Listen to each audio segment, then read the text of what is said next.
are your priorities for this session?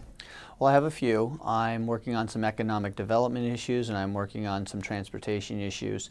Big deal in Eastern Washington is the development of server farms. These are high-tech jobs, they're family wage jobs, and the tax incentive expired last year, and we really need to renew those, or we're going to see people like Microsoft and Yahoo leave for Oregon, Nebraska, New York. So I'm working really hard to make sure that that gets extended.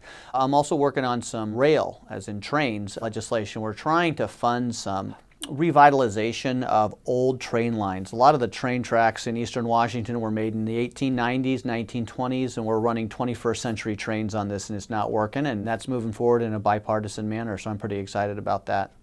Minimum wage and paid sick leave are, again, going to be issues this session.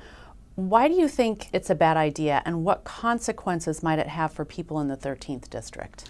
Well, you know, we're still coming out of the Great Recession, and a lot of small businesses, medium-sized businesses, are just finally getting back on their feet. And as soon as we come out of this recession, we're going to wham, bam, 1, 2, 3 punch these guys. They are talking about $15 minimum wage. They're talking about paid sick and safe leave. They're talking about paid family and medical leave. They're talking about paid vacation.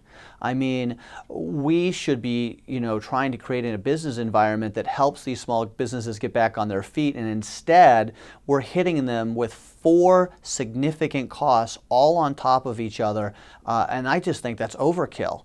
And so I oppose those measures until I see a more vibrant economy, and we're just barely out of that Great Recession. Let's give them some time to get back on their feet.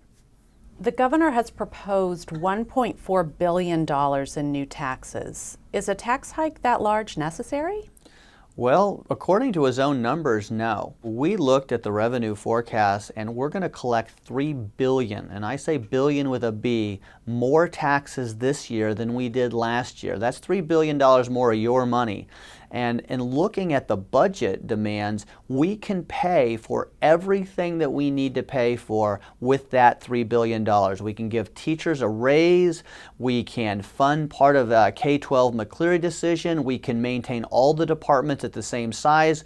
We can account for more caseloads for foster kids. We can do it all with that $3 billion. So I'm unconvinced as to why we need an additional $1.5 billion on top of that. And until somebody can make the case, I'm not going to support that legislation.